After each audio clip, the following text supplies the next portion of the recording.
বাজারের এক রাস্তায় প্রতিদিনের মতোই মাগমা দেবী তার ছোট্ট ঝুড়ি নিয়ে মিষ্টি পাকা পেয়ারা বিক্রি করছিলেন। তার দুই মেয়ে ছিল, দুজনেই হীরের মতো গড়া। বড় মেয়ে নন্দিনী সিং দেশ রক্ষায় সীমান্তে সেনা অফিসার, আর ছোট মেয়ে সাবিত্রী সিং এই শহরের জেলা ম্যাজিস্ট্রেট ডিএম। মাগমা দেবী তার মেয়েদের নিয়ে ভীষণ গর্ব করতেন। কেউ যদি জিজ্ঞেস করত, অম্মা আপনার মেয়েরা কি করে, তখন তার বুক গর্বে ফুলে উঠত। তিনি বলতেন, একজন দেশকে রক্ষা করে আর একজন জেলাকে। তবুও মাগমা দেবী মাঝে মাঝে বাজারে এসে পেয়ারা বিক্রি করতেন, কিন্তু মেয়েদের কখনো বলেননি। সব কিছু ঠিকই চলছিল। হঠাৎ একদিন এক ইন্সপেক্টর অরুণ চৌধুরী বুলেট মোটরসাইকেল নিয়ে সেখানে এলো।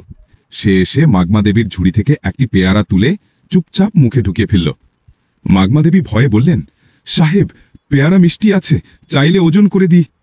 অরুণ অহংকারী ভাবে বলল, হ্যাঁ দে 1 কেজি। মাগমা দেবী কাঁপা হাতে পেয়ারা ওজন করে দিলেন। অরুণ আবার একটি পেয়ারা কেটে খেতে লাগল। তারপর মুখ বিকৃত করে বলল, এই কি বেচিস, একদমই মিষ্টি না, 1 টাকাও দেব না। মাগমা দেবী হাত জোড় করে বললেন, সাহেব কষ্ট করে এনেছি, কিছুটা টাকা দিন। এই শুনে অরুণ ক্ষিপ্ত হয়ে তার পুরো ঝুড়িটা তুলে রাস্তায় ছুঁড়ে মারল। পেয়ারা গড়িয়ে নালায় গিয়ে পড়ল। মাগমা দেবীর চোখে পানি চলে এলো। পরিশ্রম আর সম্মান দুই রাস্তায় লুটিয়ে পড়ল। চারপাশে ভিড় হলেও কেউ কিছু বলল না। কিন্তু কাছের একটি ছাদে দাঁড়িয়ে এক যুবক রোহিত পুরো ঘটনাটি মোবাইলে ভিডিও করছিল। সে মাগমা আম্মাকে ছোটবেলা থেকে চিনত ও শ্রদ্ধা করত। ভিডিও শেষ করেই সে তা পাঠিয়ে দিল নন্দিনী সিংকে, সেনা অফিসার মেয়েকে, হোয়াটসঅ্যাপে। সঙ্গে লিখল, নন্দিনী দিদি দেখুন আজ আপনার মায়ের সঙ্গে কি হয়েছে। 1000 কিলোমিটার দূরে বরফে ঘেরা সীমান্ত চৌকিতে নন্দিনী রাইফেল পরিষ্কার করছিল। হঠাৎ ফোনে মেসেজ এলো। ভিডিও চালিয়ে দেখল তার মা, যিনি সারা জীবন তাকে বড় করেছেন, আজ এক নোংরা ইন্সপেক্টরের হাতে অপমানিত হচ্ছেন। নন্দিনীর রাগে চোখ লাল হয়ে উঠল, হাত কাঁপছিল। সঙ্গে সঙ্গে সে ভিডিওটি ছোট বোন ডিএম সাবিত্রী সিংকে পাঠালো। সাবিত্রী তখন অফিসে মিটিংয়ে ছিলেন। ভিডিও দেখে তাঁরও চোখে পানি এলো, কিন্তু নিজেকে সামলে নিলেন। তিনি বললেন, দিদি আমি এটা সহ্য করতে পারবো না। নন্দিনী বলল, আমি ছুটি নিয়ে আসছে, ওই ইন্সপেক্টরকে আমি ছাড়ব না। সাবিত্রী শান্ত স্বরে উত্তর দিলেন, না দিদি, দেশের সীমান্তে আপনাকে দরকার, এটা আমার এলাকা, এই লড়াই আমি নেব, কানুনের পথে। রাতে সাবিত্রী একটি পরিকল্পনা করলেন। তিনি জানতেন যদি তিনি ডিএম হয়ে থানায় যান, পুলিশেরা তার পা ধরে ফেলবে আর আসল অপরাধী ধরা পড়বে না। তাই তিনি সিদ্ধান্ত নিলেন সাধারণ পোশাকে যাবেন। পরদিন সকালে তিনি হলুদ সালোয়ার কামিজ পরে মুখে ওড়না টেনে সাধারণ নাগরিকের মতো থানায় গেলেন। অরুণ ও সন্দীপ রানা চা খাচ্ছিল। সাবিত্রী এসে বললেন, আমার একটা অভিযোগ লিখতে হবে। তারা হাসল। কি অভিযোগ? তিনি বললেন, গতকাল বাজারে ইন্সপেক্টর সাহেব আমার মায়ের পেয়ারা ছুঁড়ে ফেলেছেন।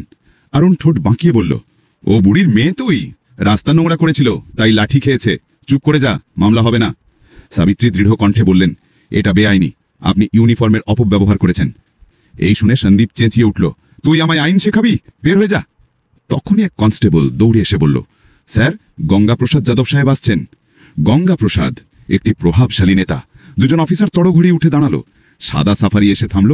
গঙ্গাপ্রসাদ নামল, হেসে বলল, কি খবর চৌধুরী, কাজকর্ম ঠিকঠাক? কিন্তু কোণে দাঁড়িয়ে থাকা সাবিত্রীকে দেখে তার মুখ ফ্যাকাশে হয়ে গেল। সে বুঝল এই মেয়ে আর কেউ নন, জেলার ডিএম স্বয়ং সাবিত্রী সিং। সে তৎক্ষণাৎ সামনে গিয়ে হাত জোড় করে বলল, নমস্তে ম্যাডাম, আপনি এখানে, ফোন করলেই আমি চলে আসতাম। থানার সবাই অবাক হলো। তখন বাইরে একের পর এক লাল বাতিওয়ালা গাড়ি এসে থামল। এসপি, ডিএসপি, এসডিএম সব বড় অফিসাররা ঢুকে সাবিত্রী ম্যাডামের পিছনে লাইন করে দাঁড়ালেন। সাবিত্রী কঠিন স্বরে বললেন, ইন্সপেক্টর অরুণ চৌধুরী এবং এসএইচও সন্দীপ রানা, তোমরা সঙ্গে সঙ্গে সাসপেন্ডেড। তাদের বিরুদ্ধে সাধারণ নাগরিককে অপমান করা এবং দায়িত্বে গাফিলতির মামলা রুজু করো। অফিসাররা সঙ্গে সঙ্গে তাদের বেল্ট আর টুপি খুলে নিল। কাল পর্যন্ত যারা এলাকায় শাসন করত আজ ভয়ে কাঁপছিল। গঙ্গাপ্রসাদ ভয়ে বলল, ম্যাডাম ভুল হয়ে গেছে, ওদের মাফ করে দিন। সাবিত্রী তীক্ষ্ণ চোখে তাকিয়ে বললেন, এরা নাদান নয়, সরকারি পোশাকে গুন্ডা, এবার ওদের আইন শিক্ষা দেবে। আর আপনি এই ব্যাপার থেকে দূরে থাকুন, না হলে আগুন আপনার কাছেও পৌঁছাবে। গঙ্গাপ্রসাদ চুপচাপ সরে গেল। পরদিন সবাই বলল, ডিএম মেয়েটি মায়ের